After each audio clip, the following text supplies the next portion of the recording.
వచ్చిన పత్రికా విలేకరులకు, మీడియా ప్రతినిధులకు, డిజిటల్ మీడియా వాళ్ళందరికీ పేరు పేరున కృతజ్ఞతలు. అన్న, ఇక్కడ మేము సమావేశం మా సొంత మనీతో పెట్టుకున్నాం. ఈ ప్రోగ్రాంని ప్రతి ఒక్కరికి చేరేలా మీరే సహకరించాలని రాష్ట్ర పోలీస్ నిరుద్యోగ జేఏసీ తరఫున అభ్యర్థులందరి తరఫున పేరు పేరున విజ్ఞప్తి చేస్తున్నాం. థ్యాంక్ యూ అన్న. ఈరోజు ఈ మీటింగ్ కి నా పేరు ఆకాష్, సూర్యాపేట జిల్లా. మేము పోలీస్ నోటిఫికేషన్ కి ప్రిపేర్ అయ్యే అభ్యర్థులం. ఈ ప్రెస్ మీట్ దేనికన్నా పోలీస్ నోటిఫికేషన్ రావడం కోసం, దానిలోని కొన్ని మార్పులు చేయడం కోసం ఓన్లీ తెలంగాణ రాష్ట్ర పోలీస్ నిరుద్యోగ జేఏసీ ఆధ్వర్యంలో నిర్వహిస్తున్న కార్యక్రమం. ఇప్పుడు మేము చెప్పబోయేది ఏంటంటే, గత 2022లో పోలీస్ నోటిఫికేషన్ వచ్చింది. దాని తర్వాత ఇంతవరకు పోలీస్ నోటిఫికేషన్ రాలేదు. పోలీస్ నోటిఫికేషన్ లో గత ప్రభుత్వంలోనే ఉద్యోగాలు, ప్రిలిమ్స్ ఎగ్జామ్, ఈవెంట్స్, మెయిన్స్ మొత్తం కూడా పెట్టడం జరిగింది. దానికి ఆ పోస్టులని ఈ పోస్టులతో అని చెప్తున్నారు. ఇది కరెక్ట్ పద్ధతి కాదనేది మేము ప్రభుత్వానికి తెలియజేస్తున్నాం. అలాగే 2022లో పోలీస్ నోటిఫికేషన్ ఇవ్వడం ద్వారా, అందులో జీవో నెంబర్ 46 ద్వారా చాలా మంది విద్యార్థులు తీవ్రంగా నష్టపోయారు. దానికి ప్రధాన కారణం బోర్డు చైర్మన్, ఆంధ్ర వ్యక్తి అయిన వివి శ్రీనివాసరావు గారు.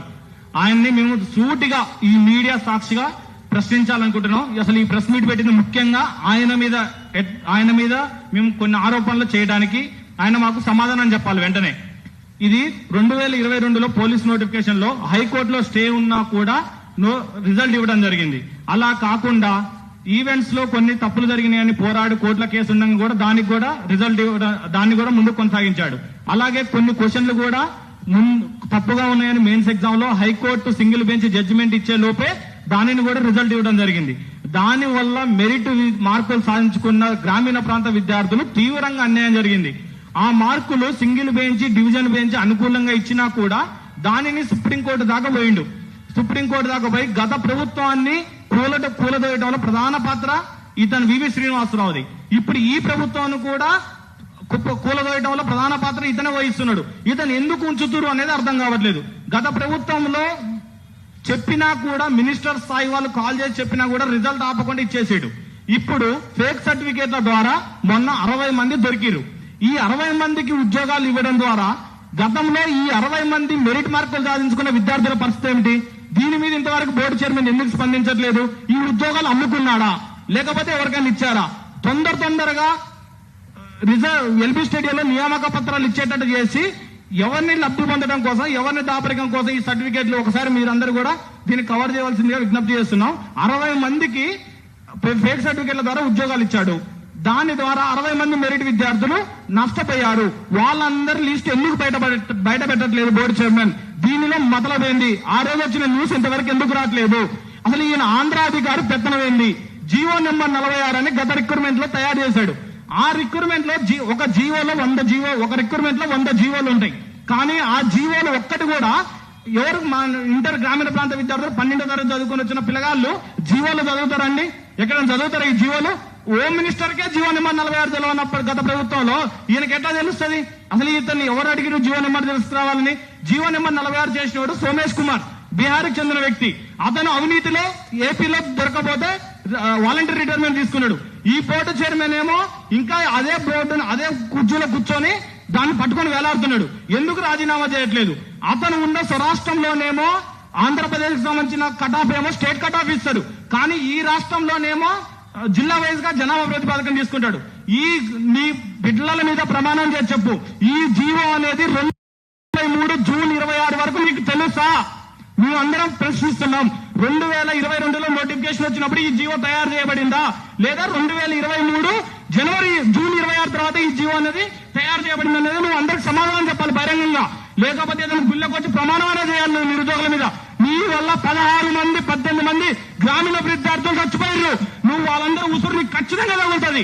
నీకు ఖచ్చితంగా నీకు తీవ్రమైన శాపం తగులుతుంది ఆ గ్రామీణ ప్రాంత విద్యార్థులకి. నువ్వు జీవో ఉందని చెప్పకుండా గ్రామీణ ప్రాంతాల్లో విద్యార్థులను ఇబ్బంది పెట్టుకుంటూ మరలా కూడా సుప్రీంకోర్టు నుంచి హైకోర్టు పోయినావు.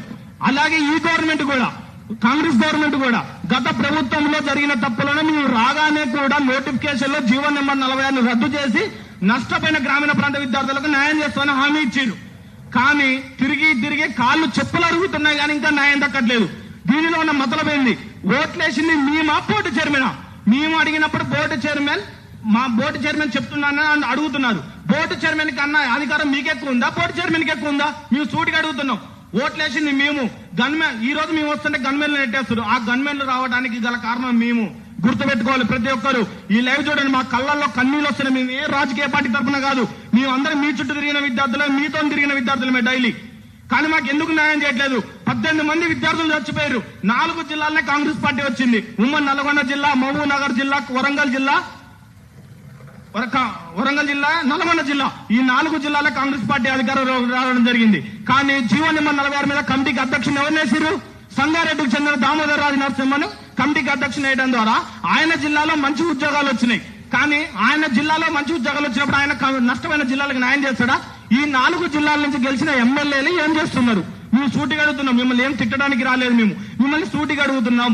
మీరు 45 మంది ఎమ్మెల్యేలు ఉంచుకొని అరకొర గెలిచిన రెండు జిల్లాలలో 2-3 గెలిచిన జిల్లాను పొన్నంబరావు గారికి జీవో నెంబర్ కమిటీలో వేసారు. ఆయనకి ఏం తెలుసు అండి జీవో నెంబర్ 46 అంటే?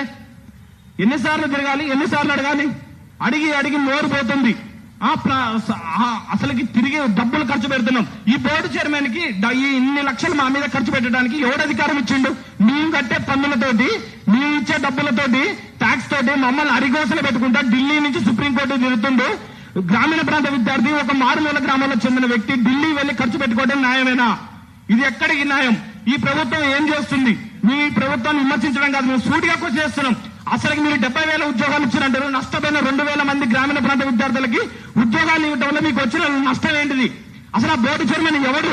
అసలు వాడికి తెలంగాణకి ఏ సంబంధం? తెలంగాణ కోసం మొన్నొకడేమో తెలంగాణ తాగుబోతులు అంటాడు, వాడేమో డిప్యూటీ సీఎం మా బావ అంటాడు. అసలు వీళ్ళందరూ ఎవడు? బీఆర్ చెందినోడు తెలంగాణ అస్తిత్వం మీద జీవోలు చేయటం ఏంది? వీళ్ళు అమలు చేయటం ఏంది? ఈ ఆంధ్రోడు మా మీద పెత్తనం చేయటం ఏంది? తెలంగాణ తెచ్చుకుంది తాగి తావలే. తెలంగాణలో ఆత్మ బండిదారులు ఒంటి మీద బగబగ అనే పెట్రోల్ పోసుకుంటే చచ్చిపోతే తెలంగాణ వచ్చింది తప్ప ఇలాంటి ఎదవలు తెలంగాణకు వచ్చి జీవోలు చేసి గ్రామీణ ప్రాంత విద్యార్థులను చంపడానికి ఏమవుతుంది?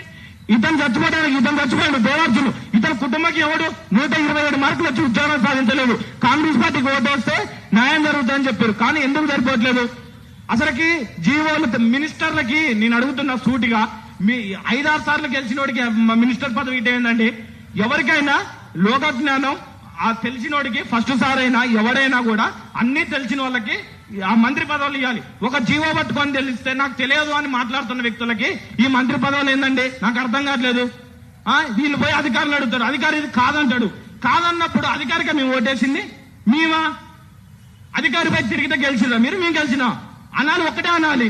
2022లో కేసీఆర్ గారు ఇదేది ఏజ్ కానీ ఏజ్ రిక్రూట్మెంట్ మార్క్స్ రిక్రూట్మెంట్ లో తగ్గిమని చెప్తే ఒకటే మాట అన్నారు, ఏ జీవో తీసిపారదంగా అన్నారు. మీరు ఎందుకు అనలేకపోతారు?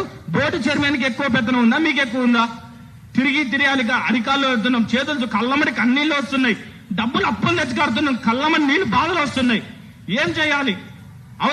అవతల మేమేం ఓట్లు ఏమన్నామని ఓట్లు వేసినాం, గెలిపించే బాధ్యతను తీసుకున్నాం. దయచేసి ఇప్పటికైనా గవర్నమెంట్ స్పందించి నష్టపోయిన బాధితులకు అలాగే ఏజ్ 35 సంవత్సరాలు ఇచ్చి ఈవెంట్స్ లో మార్పులు చేయవలసిందిగా విజ్ఞప్తి చేస్తున్నాం.